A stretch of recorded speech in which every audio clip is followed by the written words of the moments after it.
You have a friend who is he or she that you argue with a lot, and they present to you information from news sources, media sources that they follow that you're thinking, how the heck can you not see the bias that they're leading to you?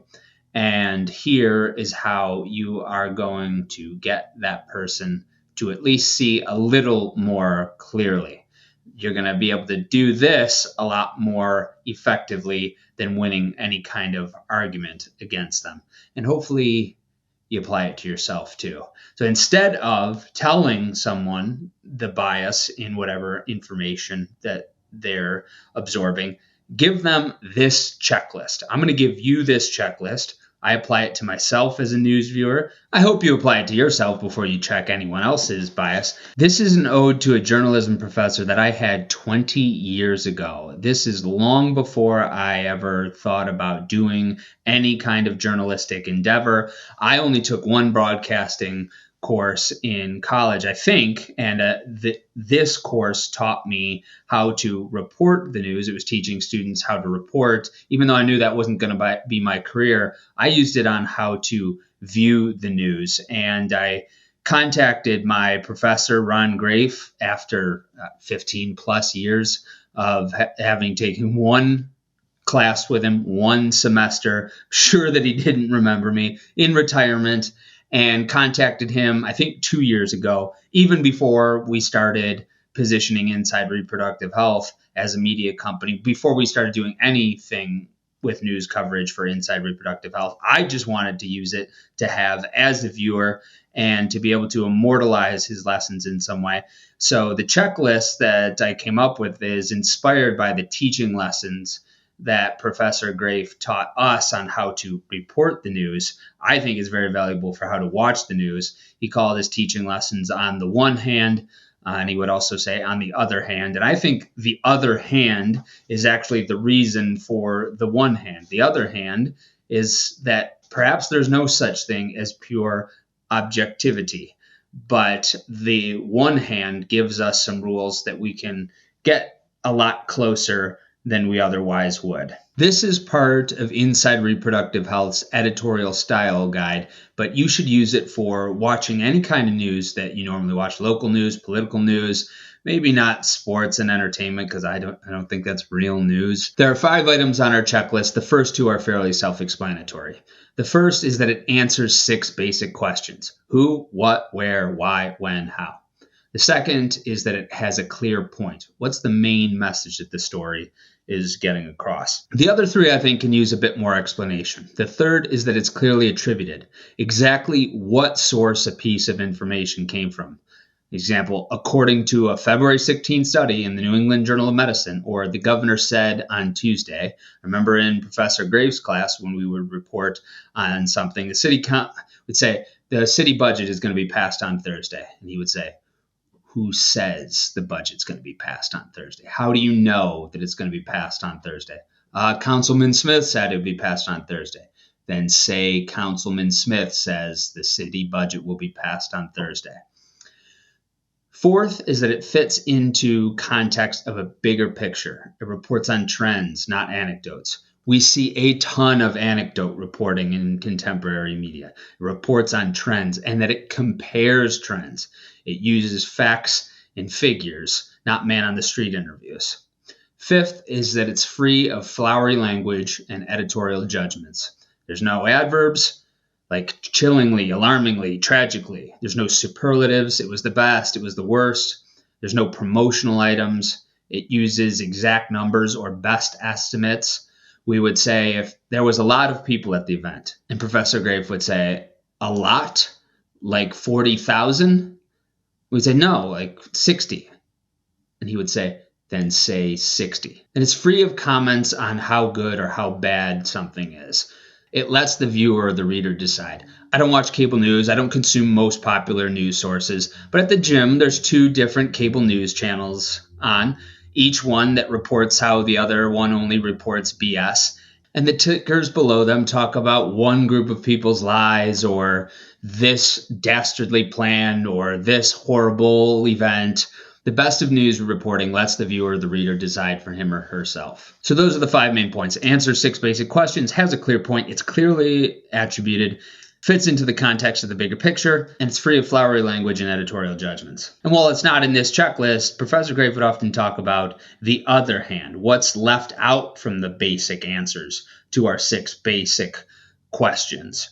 Why was this the main point? What's the limiting principle for what's a given for a certain citation? We could say Abraham Lincoln was the 16th president of the United States according to the Smithsonian. There's some things that I read as we're putting out. Say, I don't think that needs a citation. I think that is well established, but I don't know exactly what that limiting principle is, and I suspect that it varies. I don't know that there is one limiting principle. For the context of how it fits into the bigger picture, did we give opposing viewpoints? Sometimes there's not an opposing viewpoint. If a postal worker shoots up his coworkers, there's not an opposing viewpoint for it's good to shoot up your coworkers, but there is context that might be unanswered if we're reporting on postal workers shooting up offices. How common is that actually among postal workers? How common is that among other professions? Is there a reason we're focusing on postal workers as opposed to others? There's a lot of questions about the context into which certain stories can fit. With regard to being free of flowery language, we can eliminate adverbs or adjectives. We can do that pretty empirically. There's no adjectives here. There's no adverbs here. We try to all but eliminate them. So that makes that part easy. But you still have to have nouns and verbs. What are they? If I say this investment bank is a giant investment bank, they're a banking giant, that's still a little bit of a value judgment. If they're one of the biggest in the world, it's probably not too far of a reach. Or if someone's under investigation, to use the word probed, to use the word targeted, when you're not sure if they're guilty or innocent. Scientists, many of you are scientists, are meant to prioritize the unknown over the known. You're meant to prioritize what you don't know over what you do know. Journalists should do the same thing. They should prioritize what they don't know over what they do know. And some verbs might exonerate someone or be bending more in the direction of exonerating someone, while some verbs might be bending more in the direction of condemning someone. And journalists aren't meant to do that. And whatever the limiting principles are for those types of noun and those types of verbs, I suspect isn't a categorical law either, that there's some subjectivity that can't be avoided. Now that you have your checklist, now that you know the limitations to the checklist, there's different rules for different types of media. Not all forums are news media. The podcast isn't news reporting. Our podcast isn't news reporting. I'm in a position right now that I think is ultimately a good one. I'm in both the editor seat and the sales seat right now. And it can be awkward when you're in the sales seat having a conversation about how you're going to help the advertiser reach our audience, increase their leads, and you're talking about sales and marketing. And then in another seat, in the editor's seat, you might have to launch something that isn't the most flattering about them. Most of the time it's neutralish.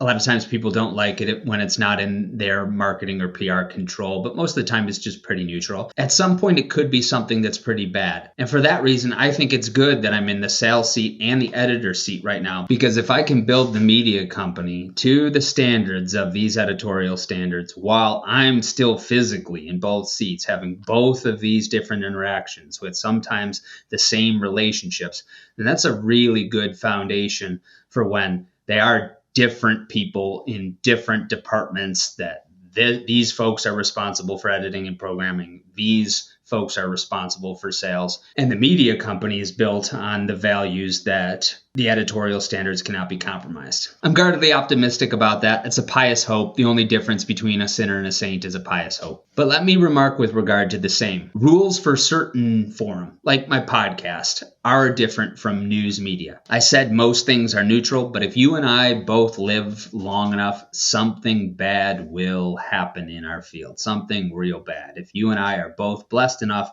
to live long enough. And Inside Reproductive Health will have to report on it, even if it's a very dear friend of mine. A dear friendship can't escape the obligation of the news, but a dear friendship might benefit from the other media that we have. Example, Dr. Trixie Bambino gets in huge trouble for a whole bunch of sexual allegations, does a whole bunch of bad stuff. CEO Rocco McGillicuddy embezzles from the company, frauds insurance, defrauds shareholders, steals patient money. Inside Reproductive Health will have to report stories like that. But I will also have Dr. Bambino or Mr. McGillicuddy on my show afterwards to give their perspective. I'll be hard on them if the facts are there and they're on my show, but I will let people come on my show. So I'm letting you know that right now. There are standards for the news and there's different standards for other types of news media. I'm letting you know where I'm at so that you can see my transparency. I don't hold my own commentary. I don't hold the podcast. I don't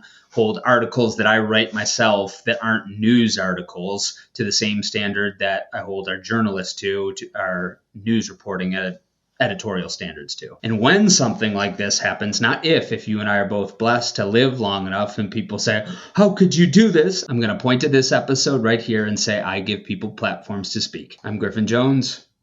Good night and good luck. You've been listening to the Inside Reproductive Health podcast with Griffin Jones. If you're ready to take action to make sure that your practice thrives beyond the revolutionary changes that are happening in our field and in society, visit fertilitybridge.com to begin the first piece of the fertility marketing system, the goal and competitive diagnostic. Thank you for listening to Inside Reproductive Health.